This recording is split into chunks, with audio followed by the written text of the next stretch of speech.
Let us take up lines 3 and 4 of chapter 40 of the Tao Te Ching on the mystery of non-being.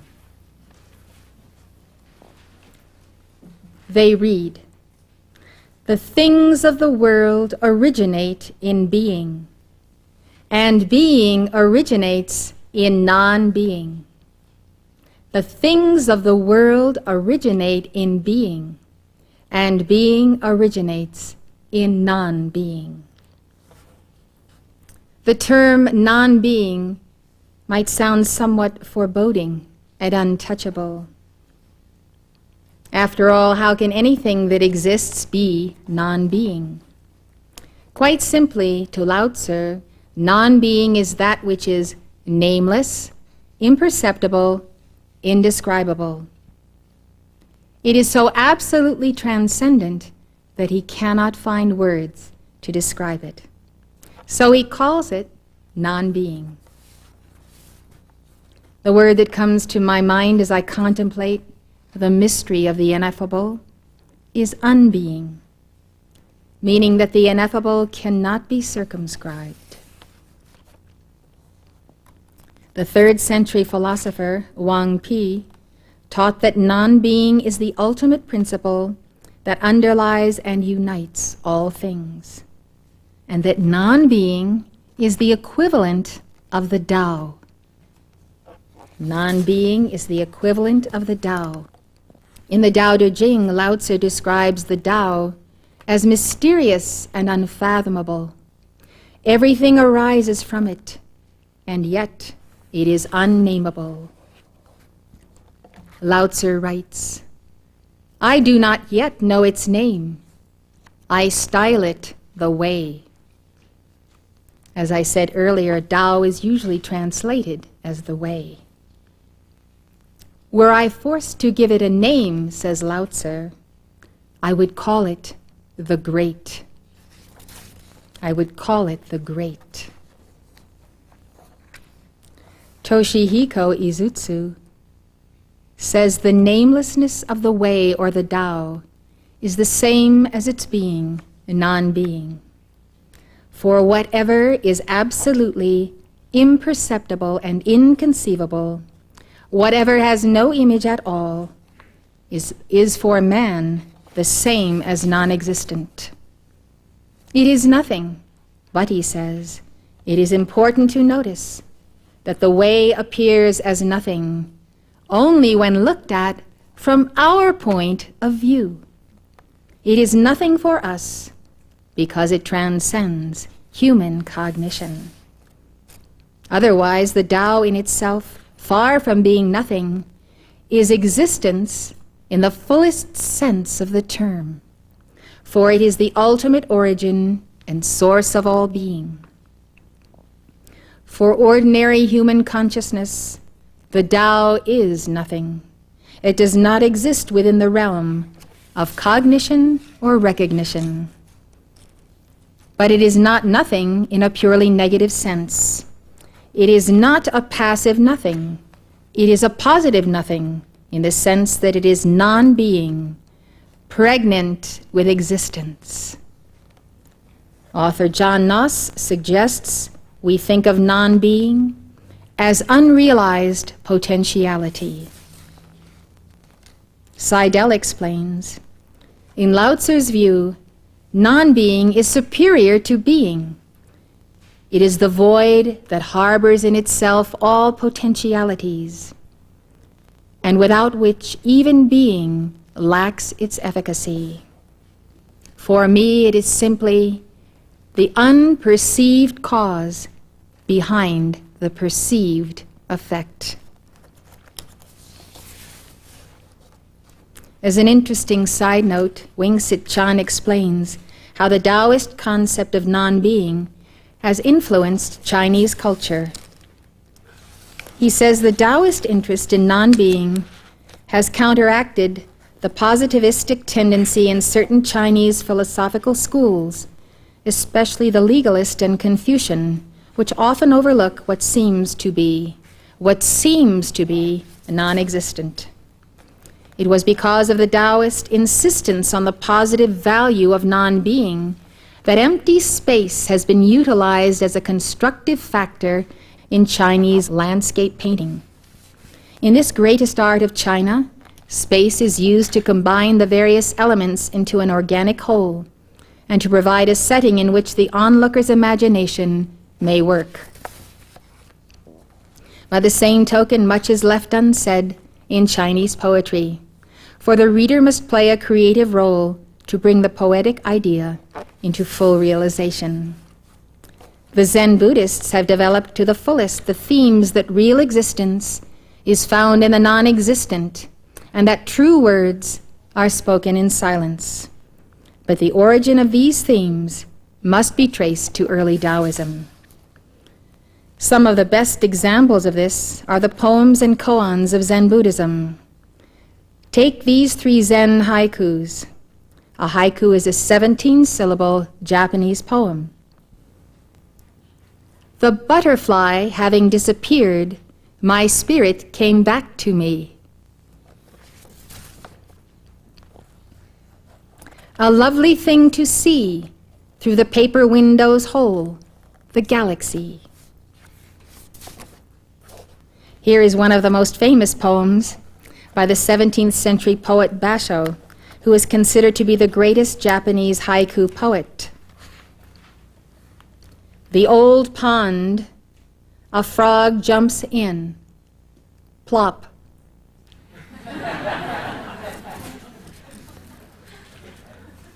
What's amazing about this is what Nancy Wilson Ross has to say.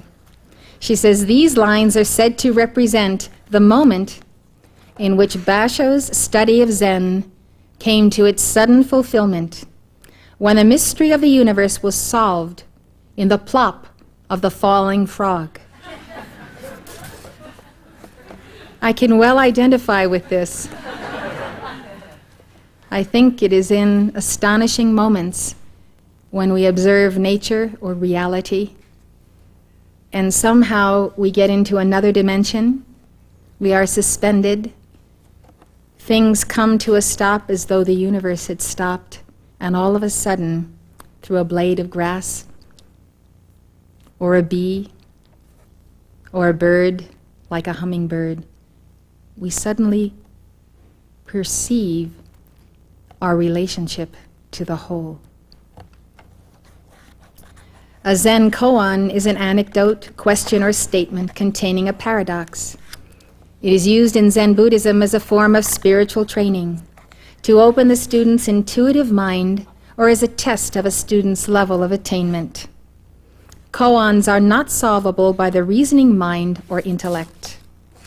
In order to solve a koan, the student must attain the same level of intuitive understanding as that from which the master spoke the words of the koan. Here is one Zen koan.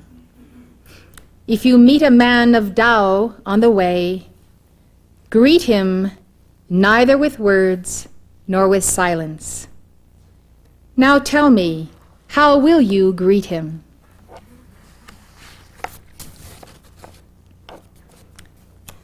Translator Ellen Chen says that non-being represents inexhaustible creativity and dynamism. She writes, if being refers to the concrete, particular physical existence of something, non-being is the universal dynamism contained within, behind, or above every particular being. Tao is this universal dynamism, present as the non-being in all beings. Non-being, the self-effacing, empty, or receptive, is the way of Tao. Being, that which exists, affirms itself, or has a specific essence, is the way of things, created things. Yet non-being lodges within the very heart of being. By this she means the Tao lodges within the very heart of everything it creates. Chen says, it is through the presence of non-being, the presence of the Tao, that beings fulfill their reason for being. While to be is to be served and provided for, to be useful, one must serve and provide. This is done when one makes room to accommodate others. Realization of this truth, that the usefulness of a being is measured by how much non-being is contained within it, tames the aggressive instincts in humans. In the process of serving its purpose, a thing dispenses and uses itself up. Being, in the process of its functioning, eventually exhausts itself, returns to non-being, and fulfills its destiny. This entire process we can observe in the chart of your divine self. Looking at the upper figure in the chart, you see the I am that I am, the presence of God that Brother Lawrence and other saints have known. You also see a diagram of the great Tao, such as it is. We see that this is the great Tao, and out of the great Tao comes forth the One. And the One is the child of the Tao, and the child is the only begotten son of that Father-Mother Tao. That son comes forth for the individualization of every living soul uniquely. So the son is depicted as the middle figure in the chart. To the plane of that Holy Christ self, that one son individualized for you and me as our true self, the soul descends as potential. The soul need never have descended lower than the plane of that only begotten Son, or that universal Christ consciousness. At that level, the soul can perfectly mirror the image and likeness of that living Christ, can be one with that Christ, can know the bliss of union with the bridegroom experienced by Beatrice of Nazareth, or Teresa of Avila, or many other saints. That union of the soul by the soul's perfect mirror reflection. But due to conditions and forces and an ancient history not known to us, our souls determined to descend to the next level that is depicted on the chart. It is the place of the lower self. It is the place of the incarnation of the soul in a physical body. We have discussed that physical bodies were not what they are today, thousands of years ago upon earth. And in the great golden ages of Atlantis and Lemuria, the bodies that the souls wore were lighter, more transparent. Today we are living in a time of burden, planetary darkness, disease, and plagues. And so the bodies are heavy, less strong and less healthy than they were in ancient times. So the soul then has descended to this level. By setting into motion causes that have produced effects, the soul has become bound to this level of existence, to this type of body, to this type of planetary home. The reason we study the path of the Tao and returning to the Tao is that we desire to return to our source. We desire to discover what is this movement and how we move in the vibration of the Tao to re-enter its wholeness. And so, the self is active life after life. If at the plane of the Christ, then in golden ages and etheric octaves. If at the plane of the lower self, then in imperfection and on a path of sowing and reaping karma. What the soul does is to expend itself by extending itself. The soul that would return to God and that does follow the formula of the return correctly expends itself by extending itself to the glory of God, performing all of her works, all of the things that she does, to that glory and not to the glory of herself. This is to the glory of the great Tao.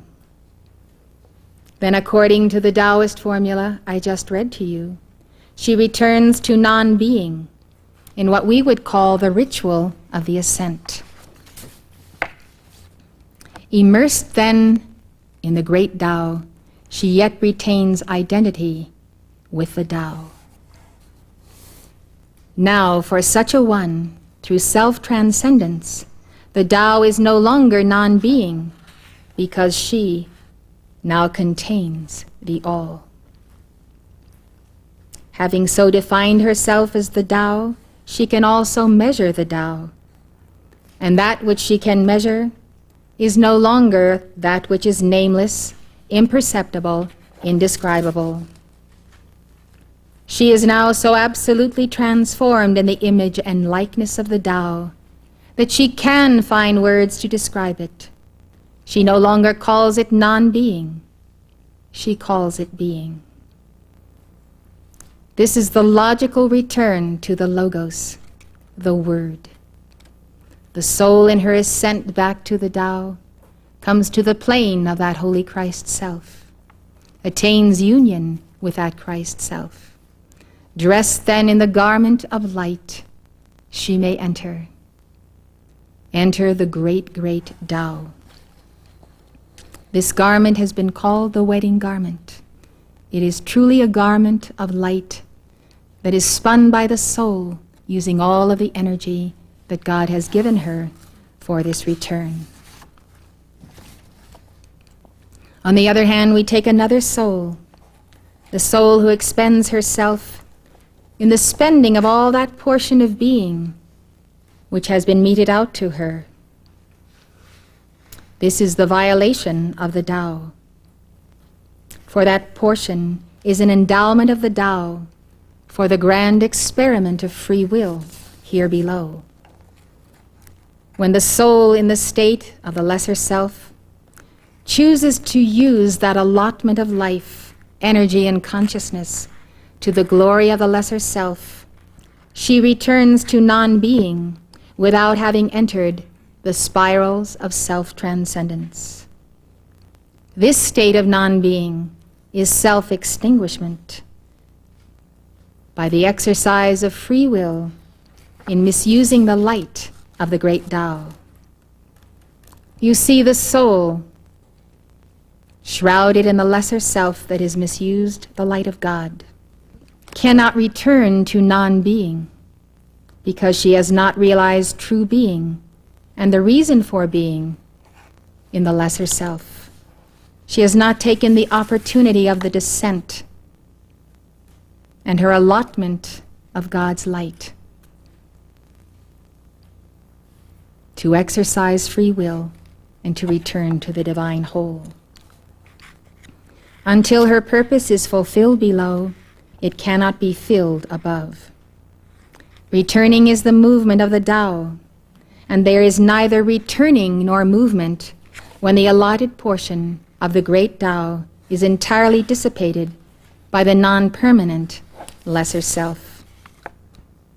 But to the self or soul that has glorified the Tao in all her members and returned to the Tao through the process of self-transcendence, the mystery of non-being is no longer a mystery. Remember, therefore, the law of the usefulness in the Tao. Your usefulness is measured by how much of the Tao you contain. And so I ask you the question, how much of the Tao have you retained, O soul, thou who hast descended from the great I Am? How much of your portion have you expended to the glory of the Tao, this light body of spheres within spheres, of ascending spirals of consciousness that you see above you, but cannot reach for all your grasping? How much of the Tao have you spent on your lesser self? How much of the Tao do you have left for the ritual of self-transcendence, whereby you may re-enter the great Tao and ultimately know non-being as being? Have you filled yourself with the non-being of the lesser self and left no sacred emptiness for the great Tao to inhabit? Have you not known the yin of your mother that is filled with the yang of your father? Are you full up with dead men's bones and the 10,000 unreal things you have coveted that are not the 10,000 things your Creator would have gladly given you? For you are of the Tao, and the Tao is you. Lao Tzu compares the dynamism and endless productivity of emptiness to a bellows. In chapter 5 of the Tao Te Ching, he uses this simile. Heaven and earth and all that lies between is like a bellows in that it is empty, but gives a supply that never fails. Work it, and more comes out. Lao Tzu also compares the emptiness of the Tao and the person who is one with the Tao to a valley. Itsuzu explains that the valley is by nature hollow and empty, and precisely because it is hollow and empty, it can be full. Add to this the fact that the valley always occupies a low place, another important trait of anything which is really high, whether human or non-human. The valley is thus an appropriate symbol for the Tao, understood as the absolute principle of eternal creativeness. In the Tao Te Ching, Lao Tzu says, "Great virtue appears like a valley. The one who was skilled at practicing the way in antiquity was subtle and profound, mysterious and penetratingly wise. Broad and expansive was he, like a valley. He who knows humility becomes the valley of the world.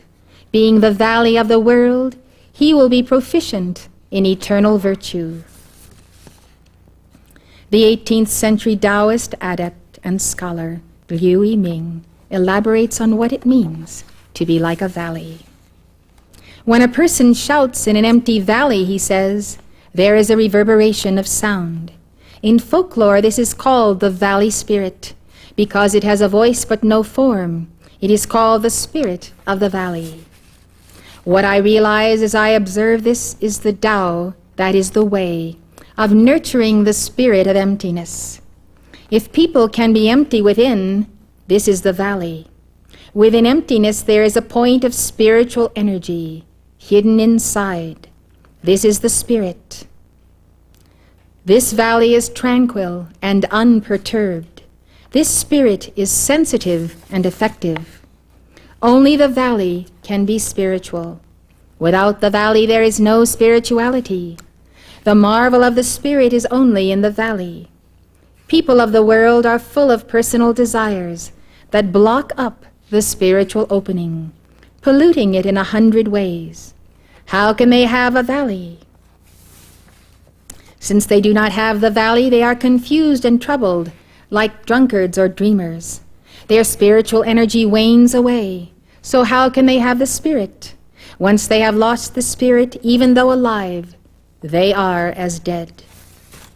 If you can sweep away all entanglements and wash away accumulated obsessions, so as to be clean and naked, bare and free, with nothing at all, then in that empty valley there will naturally be something indefinable, with essential vitality, a non-psychological spirit that is responsive, effective, and wise.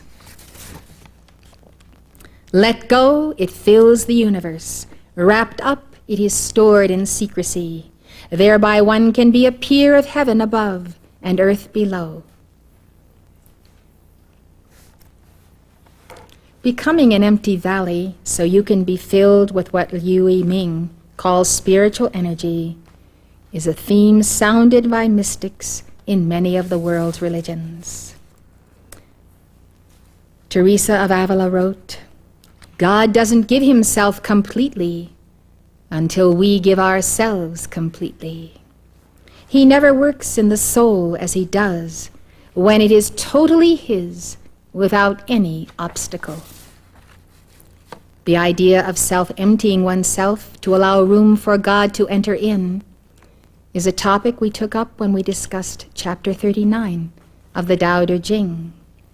There Lao Tzu taught, humble station is the basis of honor. The low is the foundation of the high. In their considering themselves mean, that is lowly, the princes and kings see the foundation of their dignity. I said in that lecture that Jesus also understood that only the lowly and humble who embrace the base, which is the One or the Tao, can reach to the heights. As an extension of this theme, Paul writes in his letter to the Philippians, "Let this mind be in you, which was also in Jesus Christ, who being in the form of God, thought it not robbery to be equal with God, but made himself of no reputation, and took upon him the form of a servant, and was made in the likeness of men." Here the Jerusalem Bible says, he emptied himself to assume the condition of a slave, and became as men are. And being found in fashion as a man, he humbled himself, and became obedient unto death, even the death of the cross. Allowing himself to be crucified was Jesus' greatest weakness or softness, and his greatest emptiness. But it also became his greatest strength. Lao Tzu says, "Take emptiness to the limit. Maintain tranquility in the center. Each one returns to its root. This is called tranquility." Tranquility, this means to return to your fate. To return to your fate is to be constant.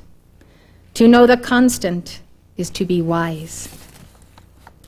Liu Yiming writes further on this theme, "When a well sweep draws water, the bucket goes down empty and comes up full, drawing water in a continuous cycle to water the fields. What I realize as I observe this is the Tao of the twin functions of emptying and filling. If people can empty their hearts, that is, empty their hearts of everything less than the Tao, in order to make room for the Tao and be humble towards others, they will receive benefits that will fill them within and elevate them beyond others. The more they become empty and humble, the more they are fulfilled and elevated. Continually becoming empty, continually being fulfilled, continually becoming humble, continually being elevated, so that one is empty yet full, full yet empty, low yet high, high yet low. One attains to a state in which above and below are in communion. Emptiness and fulfillment correspond. Filled with the qualities of the Tao, those who reach this state never fail to ascend to lofty and clear perception. When it says in the Book of Changes, accord is in lowliness, it is good to attend to people's psychological needs in detail. It is a general reference to the fact that the more elevated the path, the humbler the mind. What I see through this teaching that is so profound, that all psychological problems are based on pride. The pride of the human ego, supplanting the divine ego, occupying the space, that is the emptiness, that belongs only to the universal mind of the Tao, the mind that was in Christ Jesus, Gautama Buddha, Lao Tzu, Confucius, and all the saints and brothers and sisters we know. This knowledge that pride is the key to overcoming or transmuting the unreal self, the not self, the shadowed self, or what we call the synthetic image, which supplants the true self of non-being, is truly the opening of the mind. this very knowledge that pride is the key. Pride eludes itself from us. If we are proud, we know not that we are proud. If we take pride in virtue or in vice, we know not. Others may behold us and see and know that we have pride, yet they cannot identify their own pride. Pride is the face of the ego. Pride and ego going together destroy the soul potential, the non-being or unbeing of the great Tao, our potential to be. It is a self that is not real that gets in the way of the real self. And so often, we simply don't see it. What I understand from Liu Yiming's analogy of the continual emptying and the filling of the bucket with water is, if you are empty, God can fill you with the water of His love so that you can give it away to others in need. And when you have given away that love in service to others, and you are literally spent, God will refill your bucket. You're watching Elizabeth Clare Prophet, world-renowned author and founder of Summit University. Summit University is located at the beautiful Royal Teton Ranch in Park County, Montana, just north of Yellowstone National Park. If you'd like more information, call 800-323-5228. That's 800-323-5228.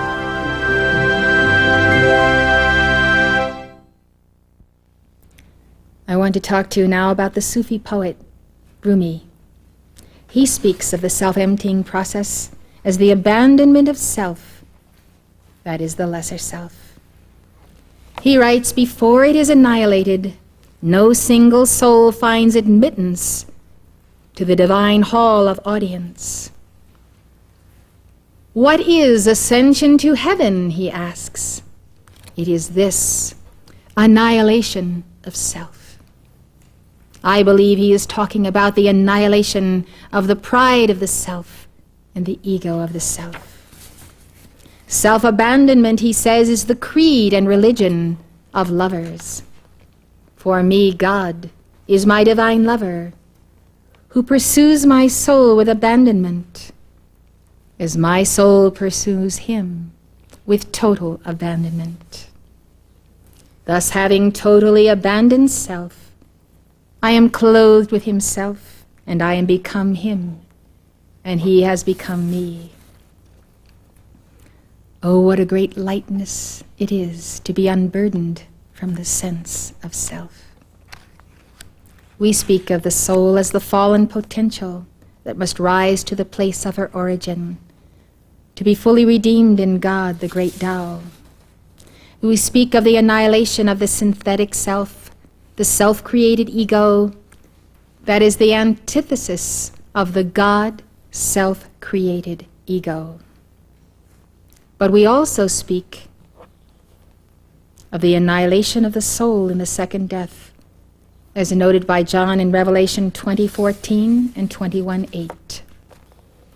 The second death occurs when the seed potential or soul has by free will elected not to subordinate itself to that divine monad, that I am, the great Tao. This subordination of the lesser self to the greater self is the criterion for returning to the Tao. It is the standard for your ascension, for your bonding to that Holy Christ self. It is the standard by which you do walk and talk with God and practice His presence perpetually. At a certain point in the process of emptying yourself, you will find that God becomes so much a part of you that He is the one who is thinking, feeling, talking, loving, caring, comforting in and through you. Jesus affirmed this when He said, "My Father worketh hitherto, and I work. The Son can do nothing of himself, but what He seeth the Father do. I can of mine own self do nothing. I seek not my own will, but the will of the Father which hath sent me. The words that I speak unto you I speak not of myself, but the Father that dwelleth in me, he doeth the works. The 19th century Hindu saint Ramakrishna taught this prayer. I am the machine, thou art the operator. I am the house, thou art the householder. I speak as thou makest me speak. I act as thou makest me act. Eva de Vitre Meyrovich writes of this theme as it is taken up in Islam. She says, God, as we are told by the Quran, is nearer to man than his jugular vein. The mystic discovers him in his heart if he loves. God declares through the prophet's voice, my earth and my heavens do not contain me, but I am contained in the heart of my faithful servant. And again God said, there is no other means for my servant to approach me than to accomplish the duties I have prescribed for him. And my servant continues to approach me by more unprescribed works until I love him. When I love him, I become the ear with which he hears, the eye with which he sees, the tongue with which he talks, and the hand with which he seizes. Catherine of Siena testified that in the process of self-emptying, God's heart can become your heart. This is a most amazing witness. Once when she was praying with great fervor, saying with the prophet, create in me a clean heart, O God, and renew a right spirit within me, and particularly begging God to take from her her own heart and her own will, he himself consoled her with this vision. It seemed to her that the eternal bridegroom was coming to her in his usual manner, opening her left side, taking out her heart, and departing from her. And she was left without any heart at all. This vision was so persistent and so detrimental to the feeling of the flesh that she told her confessor in confession that she no longer had a heart in her breast. And when he made a jest concerning that word and jesting rebuked her in a certain way, she repeated what she had said and confirmed it, saying, in truth, Father, as far as I can judge my bodily feeling, I think that I am indeed without a heart. For the Lord appeared to me, opened my left side, took out my heart, and departed. And when he replied that it was impossible to live without a heart, the Virgin of the Lord declared that with God nothing is impossible, and she believed with certainty that she was robbed of her heart. And thus for many days she repeated the same, saying that she lived without a heart. One day she remained in prayer after the departure of the others in the chapel of the Brothers of the Preaching Order in Siena, where the sisters used to gather. When she arose upon waking from the sleep of her usual detachment, a light of heaven suddenly shone round about her, and in the light the Lord appeared to her, bearing in his consecrated hands a reddish and shining human heart. And when at the arrival of him who was the cause of the light, she sank trembling to the ground, the Lord approached her, opened her left side once more, placed inside her that heart which he bore in his hands, and said, see, beloved daughter, just as I took your heart from you the other day, so I am now giving you my heart, with which you will live from now on.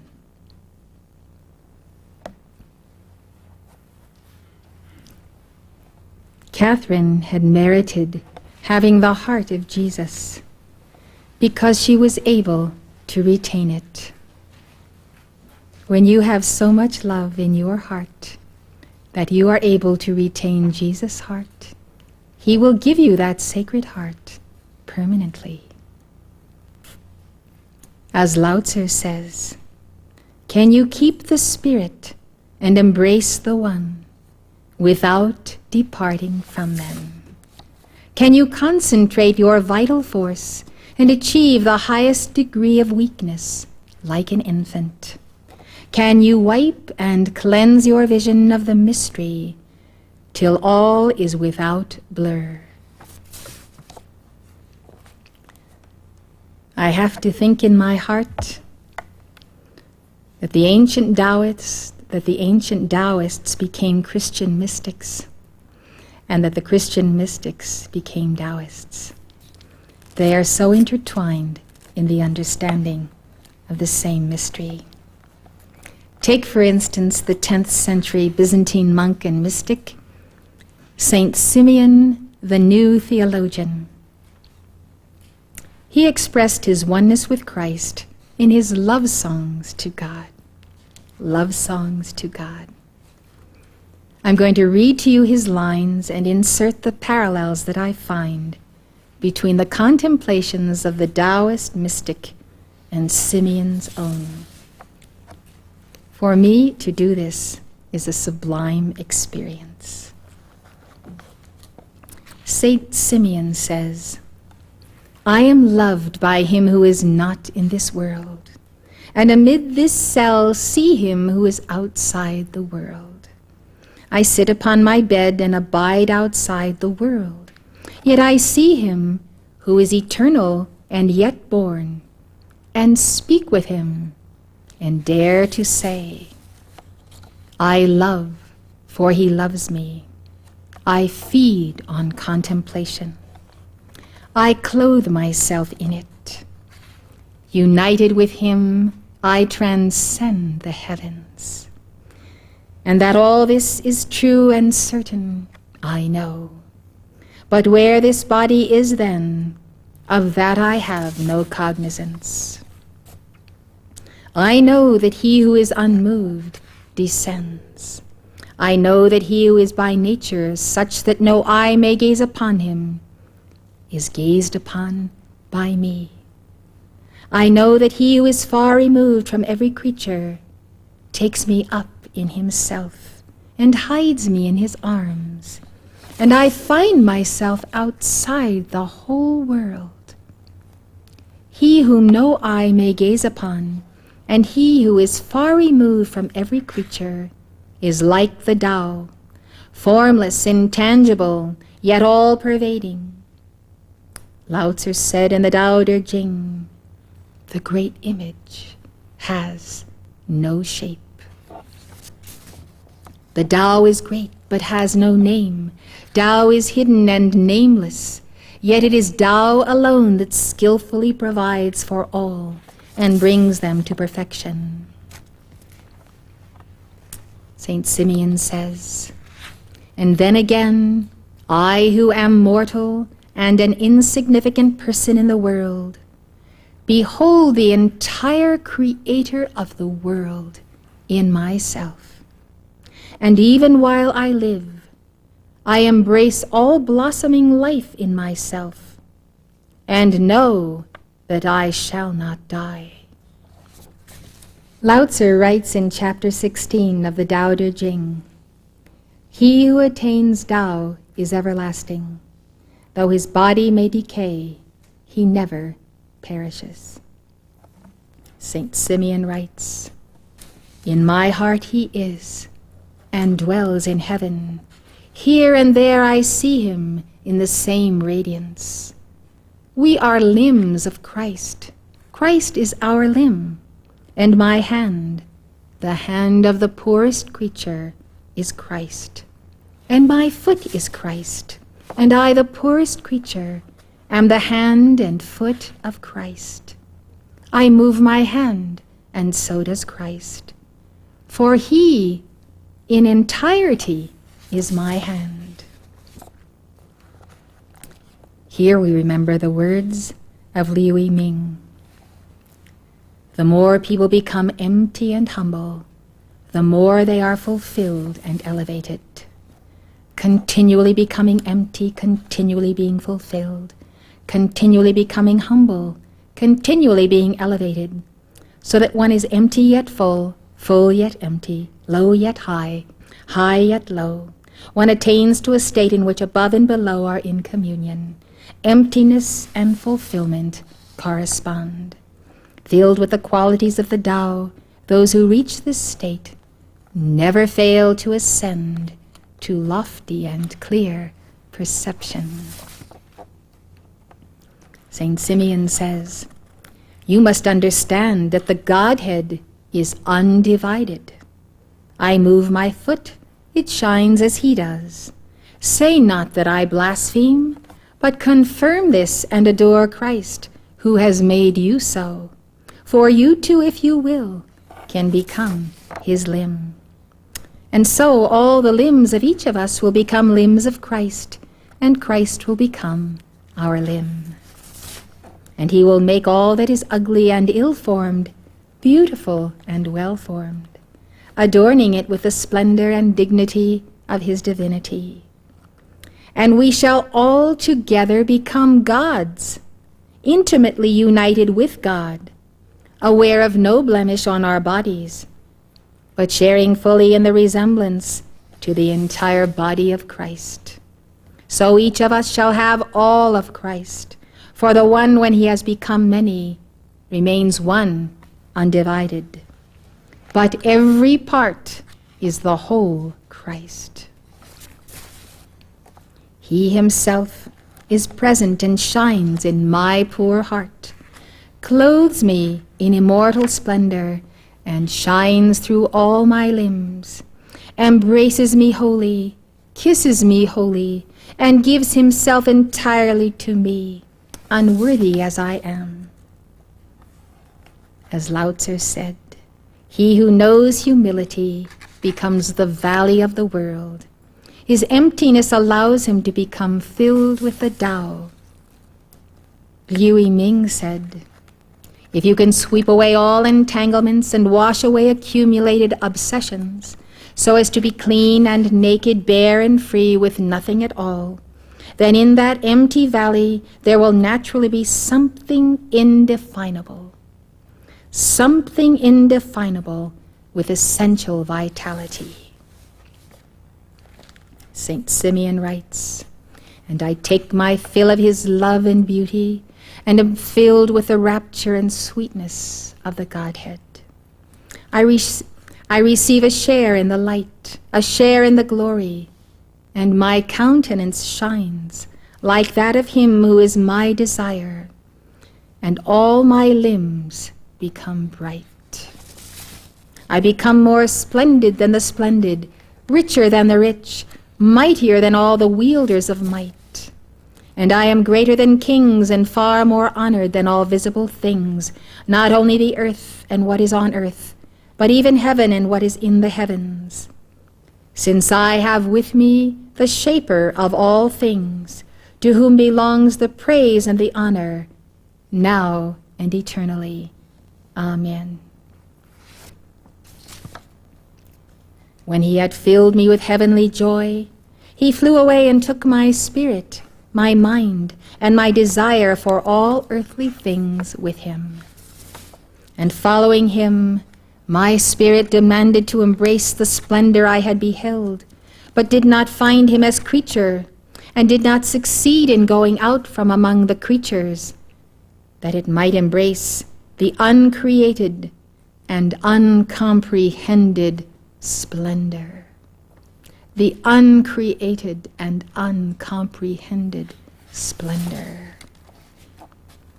The uncreated and uncomprehended splendor is the great nameless, undefinable, yet unceasing Tao.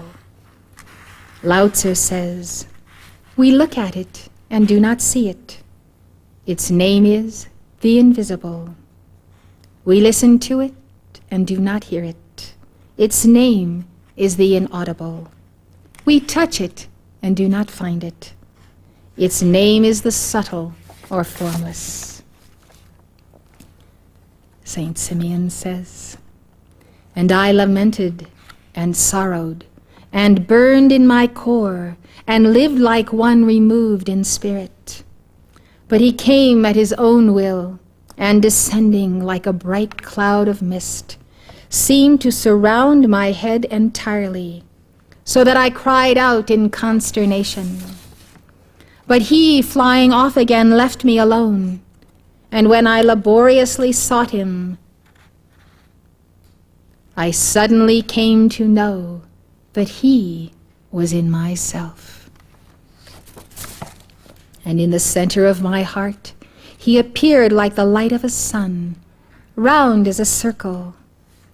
When he had revealed himself thus, and I had recognized and received him, he put the whirlwind of demons to flight, repulsed my cowardly dread, put strength into me, stripped my soul of earthly thoughts, and reclothed me with the thoughts of the Spirit.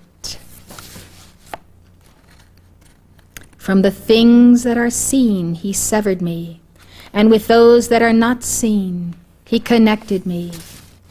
He permitted me to see the uncreated, and to rejoice that I have been sundered from the created, from the visible, from that which swiftly passes away, and am united with the uncreated, the immortal, which has no beginning and cannot be seen by anyone.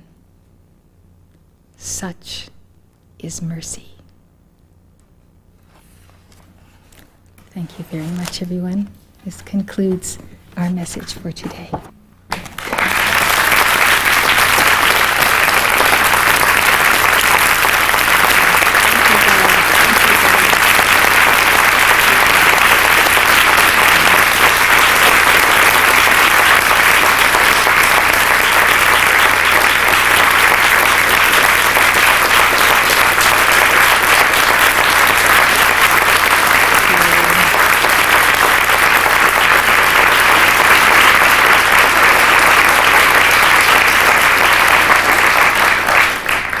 Thank you very much for your very kind attention.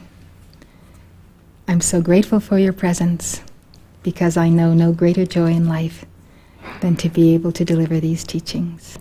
And who knows when a very special thread of that teaching or a strain of God's music that you hear in your heart will be the very thing that will unlock the floodgates of your own I Am presence and give to you that full sense of absolute divine union with God and your liberation from all sorrow and suffering in the sense that you are a self apart from God.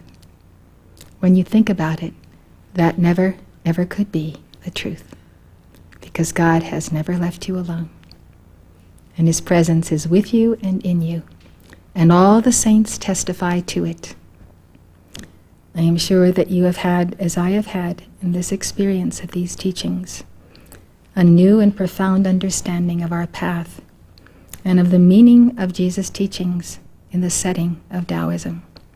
This is such a great jeweled gift to us, to see that teaching exactly in the setting of the great, great masters of the Far East, going back to the Yellow Emperor, back to the ancient Himalayas, back to the golden ages of Atlantis, and far, far back to the golden ages of Lemuria, to find that thread of contact and to see how great is the oneness of the great deliverers of the world's religions. This is such a joy to my heart. God spoke in these terms for different evolutions and life waves, people who thought in different ways and felt in different ways, for whom there was another language and another understanding. And this is the hour and the century of the Holy Spirit, when the Holy Spirit interprets to us all of these languages, and there can no longer be separate religion unto the light bearers of the new age, because God is one, and we are one. And as Saint Simeon taught us, when we are one with Christ, we are all of Christ, not just a part of Him. And all of us being in that one Christ, we are all one in the universal Christ, with all others who have so affirmed and experienced this same great mystery. As Saint Simeon said, this is mercy. Have a nice day, everyone. Thank you.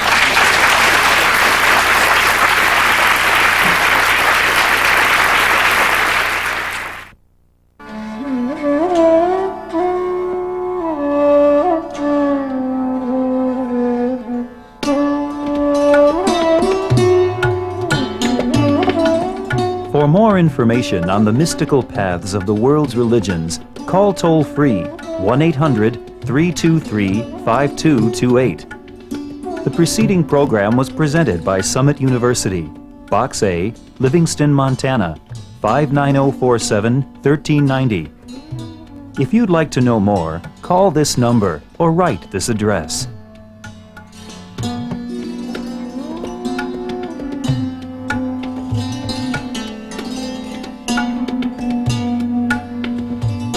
For your free copy of Elizabeth Clare Prophet's best-selling book, The Human Aura, call this toll-free number, 1-800-323-5228.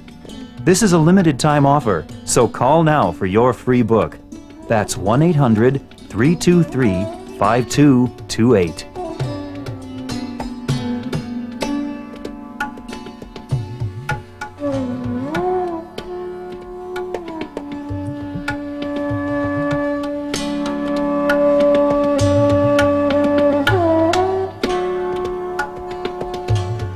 Oh.